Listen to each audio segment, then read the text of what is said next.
everyone, and welcome to Tears Tulle Talk, a brand new podcast that's all about showing up, connecting with our magic from within the perfectly imperfect moments of life. I am so excited.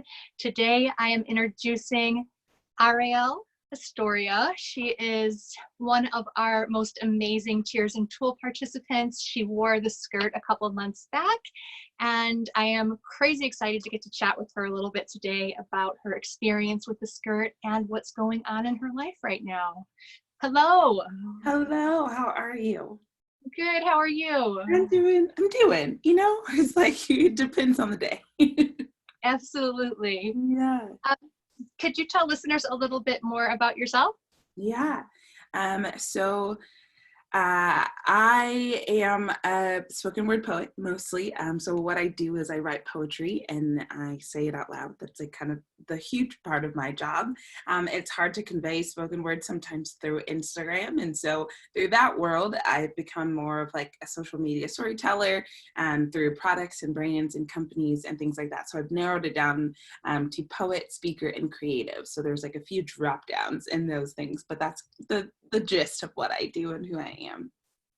I love that. Yes, I love following your Instagram feed especially. I follow you on Facebook too, but your Instagram feed is so full of real moments. And I think sometimes that's missing right now with everything that's going on in the world and everyone's sort of scrambling to try and remember what normal used to look like. Yeah, absolutely. So like connecting with you through your Instagram and Facebook pages has been a real gift, just to see your realness and your connection to your magic from within all of this messy real life stuff. So we're going to start each podcast show with a question. It's the, what is your even when, especially then moment that you're having right now or that you've recently had. And for anyone who's listening, that's basically a even when, especially then, you say something magical about yourself, like, I am brave, even when the washing machine breaks, especially then. So it doesn't have to be anything too serious.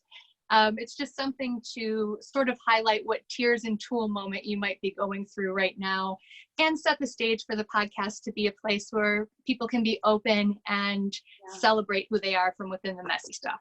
So good. Yeah. Okay, so I am an artist, even when I don't have a stage to stand on, especially then. Oh, especially then. I love that. Yeah. I love that so much. I think that right now, with how big social media is in the world, that there are so many artists, and even myself included, that, I can remember posting things in the past and taking them down when things didn't, people didn't like them enough. Or, you really go through that where, am I still an artist if no one is acknowledging who I am and what I'm doing? Right. Yeah. So I love hearing that you're an artist, even, when there's no stage. Can you talk a little bit more about that, especially with the pandemic going on right now where stages are more limited than... Totally. Yeah. Well, a lot of in the first wave of things starting before like Saver at Home, before all of that, like I was still like doing some work here and there. And in the first wave of things is when people started to realize, oh, we don't know if we can do our conference, we don't know if we can do our event. So, but like the 2 weeks before, like I was already shut down before everybody else was, or artists were shut down or speakers were shut down, and so it was like a lot of events being canceled. And so I remember like 1 week where I'd worked at my yoga studio and it was the last week that it was like open and I was still like going and working out and stuff too. And I had a friend who was like, hey, my daughter's like, they're really close. I like have had her son as like my background because they're like my family. And she was like, do you mind watching Nora for us? And I was like, yeah, of course. And so I remember going over there and she wasn't feeling well. So she was like super cuddly and just wanted to like sit with you. And so she was like laying on my chest and I'm like getting emails email after email after email of like, we're so sorry, but this is canceled. We're so sorry, but this is canceled. And I just remember like just a single tear just like down one side of my face. And it was like this moment where I was like processing like what was happening. And I went back and I told my fiance, I was like, okay, we have one more event left. And at this time, my income is purely freelance and contracted work. And so there was only one more event left that would decide whether or not we would continue with our wedding, you know, at that point in time. And so it was just like, that was like, it was like, yes, losing work and not being on stage and not being who I am. But at the same time, it was also like, this is my contribution, you know, to this life that we're trying to build together. And so I lost like almost about like $10,000 just in like events and performances, and people have been creative and it's been really great. But even in the online space, there's like still there's permission to be like, oh, come on, you know, live with me, or can you do this virtual conference, or can you do this, you know, virtual event, but we can't pay you for it. And so it's this weird space that we're in where it's like artists are needed more than ever, but the resources to actually sustain them are pretty limited. And so navigating through that space and finding that balance of like, how do I give these gifts that I've been given, especially when they're super needed right now, you know, and the encouragement and the need to escape through music and through art is so healing right now. But at the same time, you know, not feeling taken advantage to an extent, you know, and so that was like a big thing for me of like grieving, you know, not even being on stage for the applause factor, but it's just, that's where I feel the most myself and the most alive is when I can storytell with an audience and then walk off stage and hear their story, you know, and hear what resonated with them. And so I miss that a lot. I didn't realize I would miss it, but I miss it. Wow, I could totally relate to that. There's definitely an energetic connection with people when we're on stage and we're connecting. We see their eyes and we can feel their energy. So I can relate to that so much. And I feel like everything happened so fast, you know? Yes, so fast. Yeah. Yeah. Yeah. It was hard to keep up with. And then it was like, okay, we're here. And we're like, where's here? You know, like, what do we do here?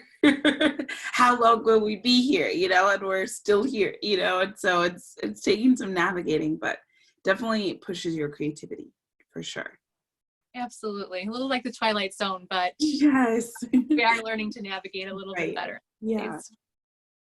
So for anybody who's just like tuning in and listening for the first time, the Tears Tulle Movement is a project that follows a rainbow tulle skirt to the homes of 52 women in 52 weeks across the United States and Canada.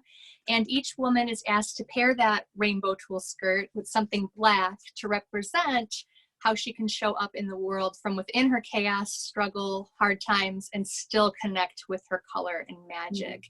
And so the movement has expanded, and there are now trailblazers, Tears Tulle trailblazers, who are wearing their own skirts, and there are Tears Tulle tribes that are forming where women are sharing skirts of their own and telling their stories. And so it's sort of expanding out at a more global level now. And so that's so exciting. And you were one of the women who has, now the skirt is still traveling, but you were one of the women who wore the skirt for the first time. And so by the time that skirt got to you, it had visited a few people's homes before reaching you. And then you went out and shared some pictures and your experience. One of my favorite moments was you going through the grocery store with the rainbow tulle skirt on. I was just, oh my goodness, she's got the skirt on and she's sharing magic with all the people grocery shopping. So I would love, in your words, I love it that these photos are coming to life through this podcast, and that you're able to sort of share your story and experience. So I would love to hear more about how you felt receiving the skirt and wearing the skirt and sending the skirt away again. Yeah. Well, it was very much so like sisterhood of the traveling, you know, skirt, if you will. It was cool to like, you know, watch all the women that the skirt was going to before you. And then, you know, getting your notification of like, okay, the skirt should be to you, you know, in a week or so. And getting this giant box, you know, on my doorstep. And I'm like, oh my gosh, what? And then I get quite a few like packages just on and off just for like work and stuff like that. And so I was like, what did I order? You know, like I kind of just didn't remember. So I opened it and I was like, oh my gosh, it's the skirt. And so you see this just like this big box of just like color, and I instantly like took it out and, you know, and like played in it and walked around in my apartment with it, and my fiance was like, oh my gosh, it's so big. And I was like, I know, right? And it was so fun. And then trying to dream and brainstorm, you know, other people's pictures, and I was like, okay, how do I want to convey this message, you know? And so the black shirt I wore had no shame written on it, and I was like, what a cool way to, you know, pair this concept of bringing like basically bringing light to your magic, but then also realizing that in order to bring light to something, there has to be a shadow, you know, and a lot of the shadow for us as women is fear, you know, and is shame, and I wanted to like kind of like counteract that message with like, no, there is no shame. And here I am like walking all around Pasadena and this beautiful teal beautiful tulle skirt, and it was like so fun. Me and my photographer and we went and got coffee first. And so I was just like sitting there. I had like a leather jacket on that I like sometimes took on and off, and just like sitting there in my tulle skirt. And this man, he like sat down next to us and he was like, where you going? And I was like, oh, we're just gonna go take, you know, some pictures. And he was like, okay, cool. He was like, did you make this? And I was like, no, it's a skirt that's being passed on for different women all around the United States and to Canada. He was like, this skirt someone else had before you. And I was like, yeah.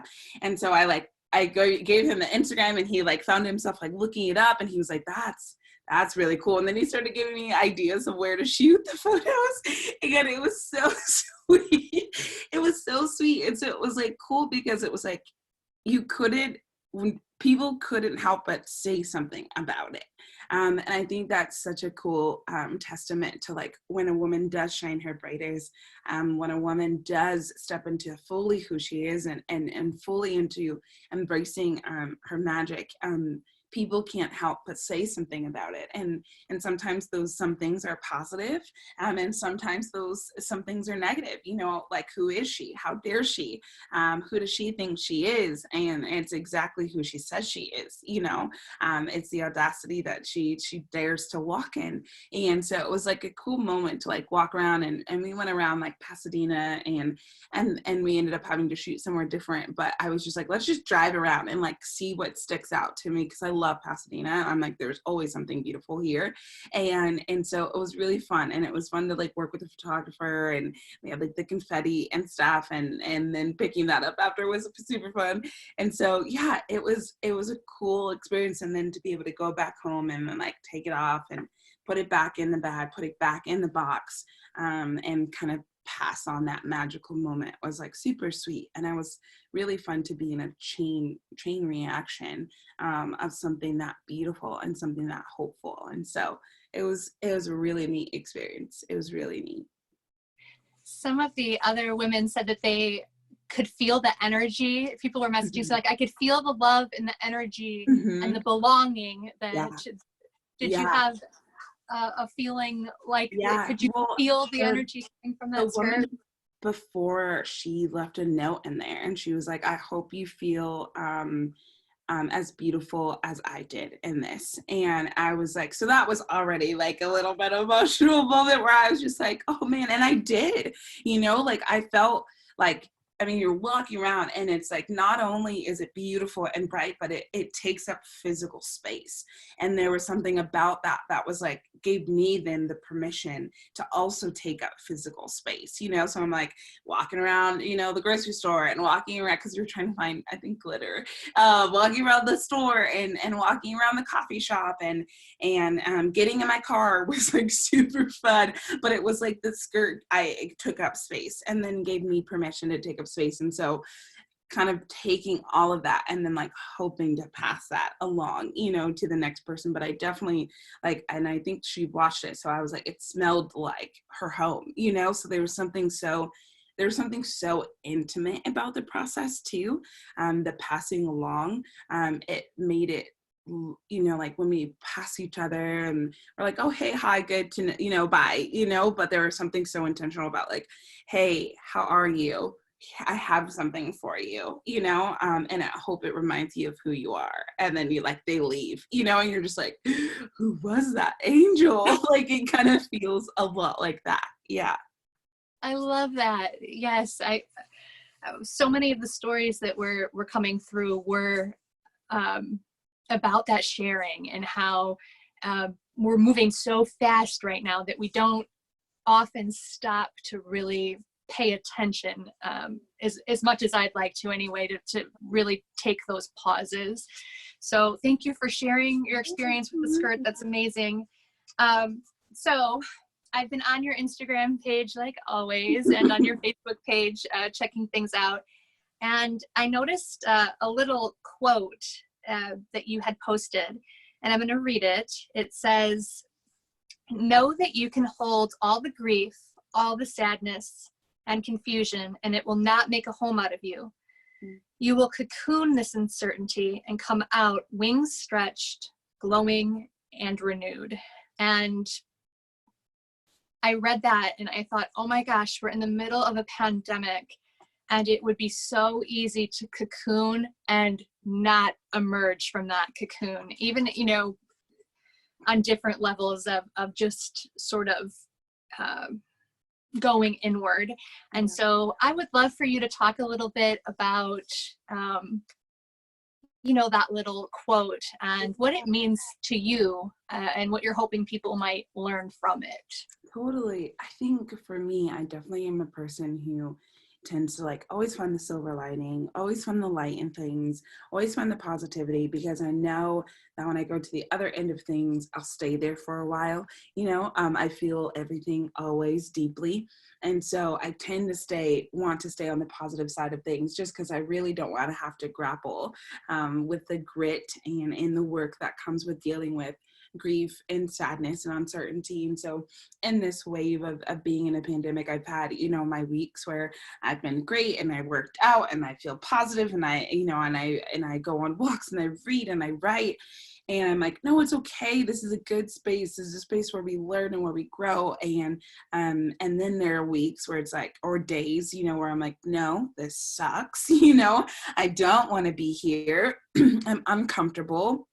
I'm sad and I'm grieving things I don't even have names to, and the permission to do both. But at the same time, knowing that in that grief and in that uncertainty and in that sadness, those things are temporary.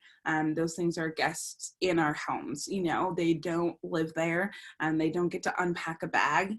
They just get to be there for as long as they need to be there for us to learn, you know, be as hospitable as possible with them. And then for us to learn what they'll leave with us, and then they get to leave, you know? And so I think of this concept of being in a cocoon and a caterpillar that goes in, you know, and it's dark and they're closed in and their eyes are probably closed, you know, and they're probably resting and sleeping because they're like, well, I can't move, you know, like I can't go anywhere, but I know that when I get out of this, I will be something different. You know, when I get out of this, my wings will advance. You know, when I get out of this, like I will see light again, and I will not only be able to dance in it, but I will be able to literally fly in it, you know?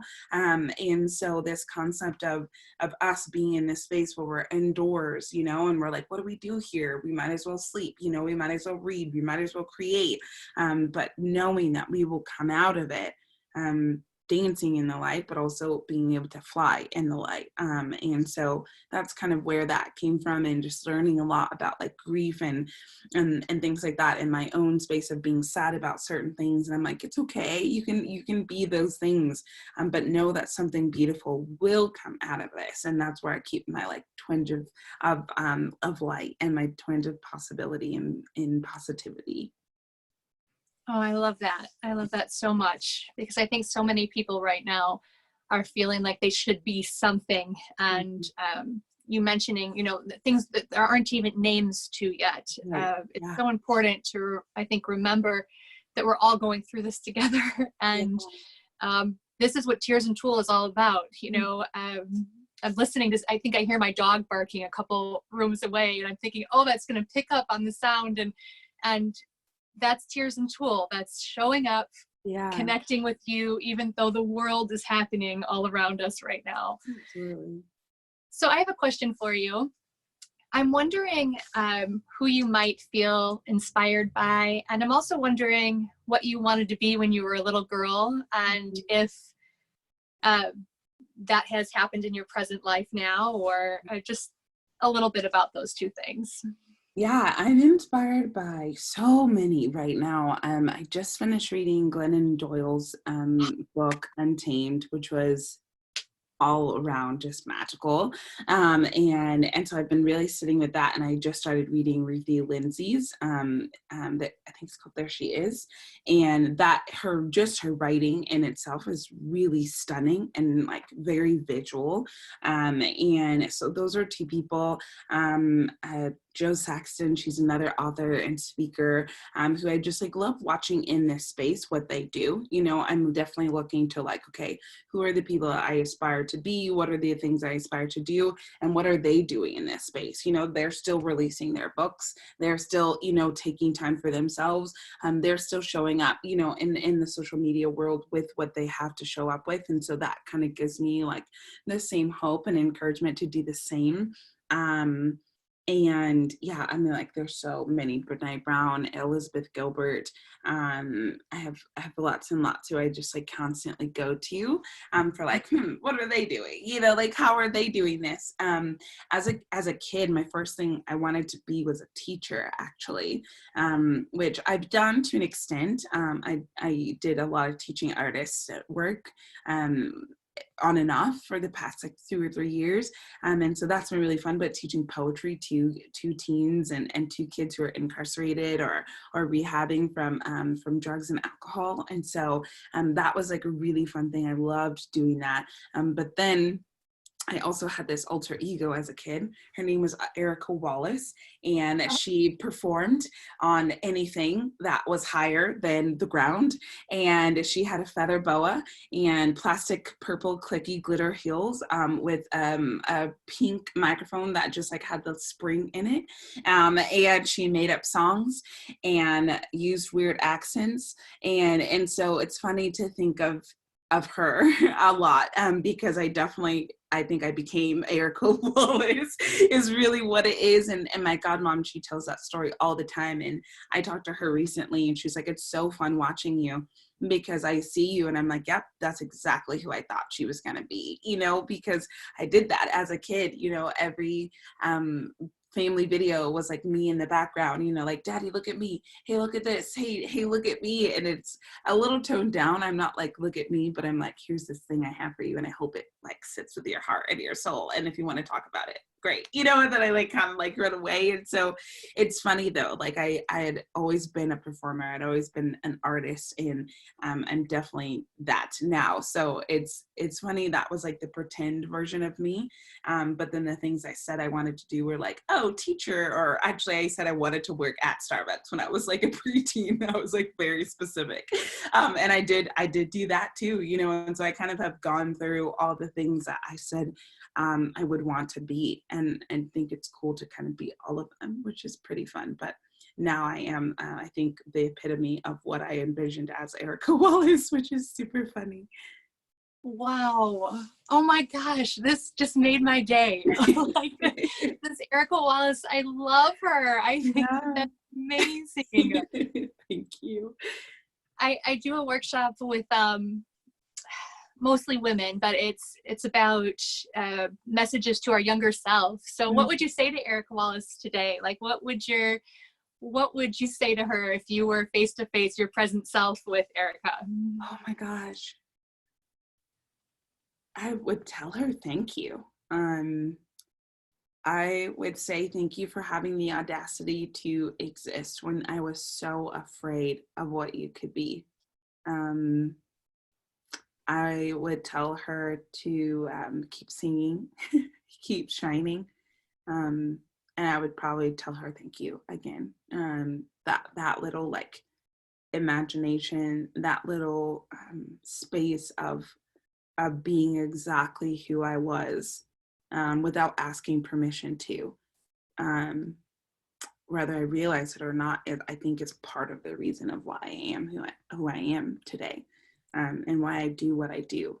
And so it's very fun to like look back and think about her, you know, and think about like, oh, I had a Sasha Fierce to my Beyonce before I even knew, you know, what that was or what that looks like. And so, yeah, I would probably say thank you, thank you, thank you, you know, over and over again. And I'd probably ask for advice, you know, like how do you not get stuck in the profession of things? How do you not get caught up in the applause of things, but how do you still exist with all your glitz and glam, just because it's exactly who you are, you know? And so it would be cool to have a little coffee date with her and pick her brain a little bit in this present day. Would be really interesting. Oh my gosh, I love that so much. I just I'm right now I'm in the middle of the pandemic, publishing a Tears Tulle book, and it follows my life in a rainbow tulle skirt all the way up till my present age now. So it starts out as a baby in a tutu, and it's real life experiences I've had, and then how my skirt kept growing even when things were sad. Wow. Or difficult. And so you just gave me goosebumps. Like I could totally see a book about your Erica, you know, like I could just see her in her little heels, you know, and clicking around and, you know, glitter and the whole, like I could just see it. I just love that you're continuing to connect with that part of yourself, because I think that that's what Tears Tulle is all about. It's about not waiting for life to be some perfect set of circumstances in order for us to grow. Yeah. And I think that we think we have time, and in a lot of ways we don't, you know, it's so hard to show up in that present moment, but I think when we do, we are capable of great things. I really believe that. Oh my gosh, you just gave me goosebumps with your story. I just love it so much. Thank you. So what guidance would you give listeners about how to connect with that younger self? Because you're doing it. You're continuing to connect with her, and you're bringing that message of fun and creativity and light into the world as your adult self. And just wondering what guidance you might give on that subject. Yeah, I think it's a lot of just like, you know, the question of asking like, what did you want to be, you know, as a kid?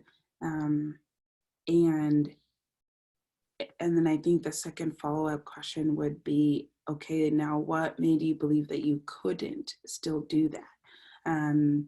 And there's always some type of story or moment, you know, where we were told that's not a real thing, or, you know, get a real job, or you can't do that. You know, there's always going to be that one memory.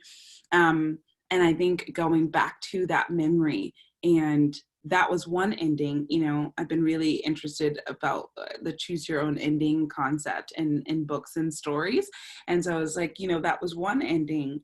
But what could another ending be, you know, in that same moment of trauma, and that same moment of a creative trigger is what Brene Brown calls them.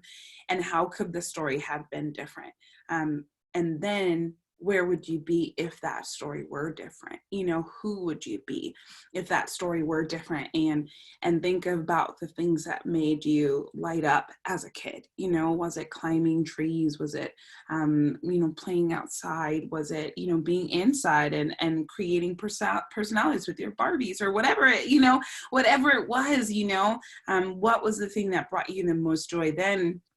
And what is the thing that brings you the most joy now?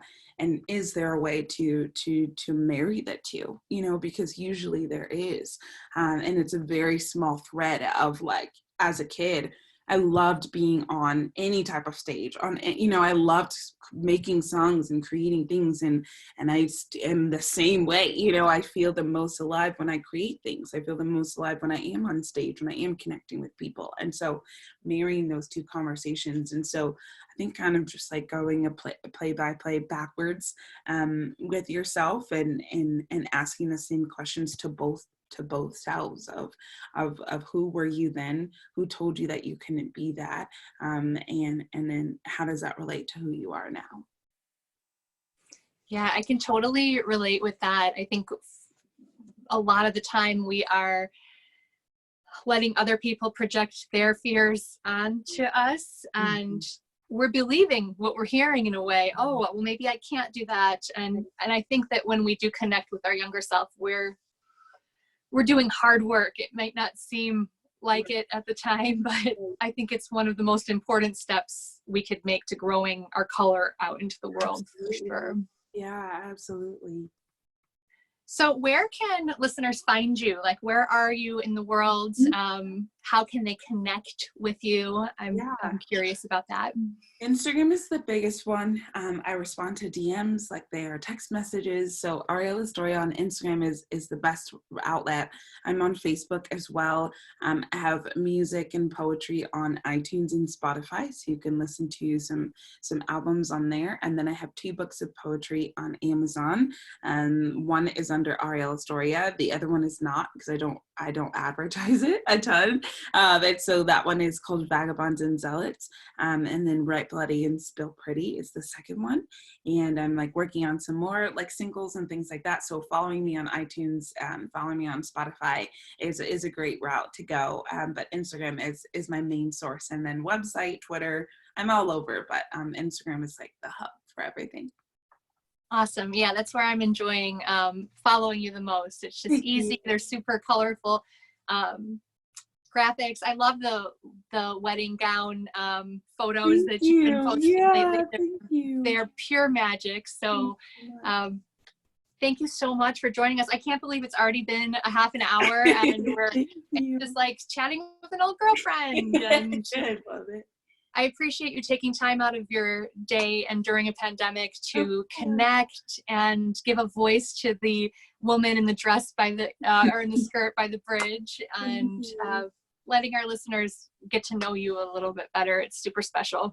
Yeah, I appreciate it. Thank you for what you're doing, and thank you for you making space for other people's magic. I think that's the most important part of this work, is not only you embracing your own, but then you created space for other women, and that has been probably the most transformational. It all comes back to you and your initial heartbeat to things, and so thank you for letting us be part of that.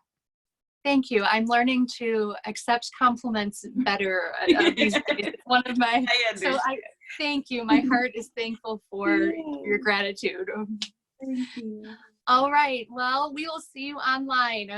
Awesome. Sounds good. Bye. All right. Bye.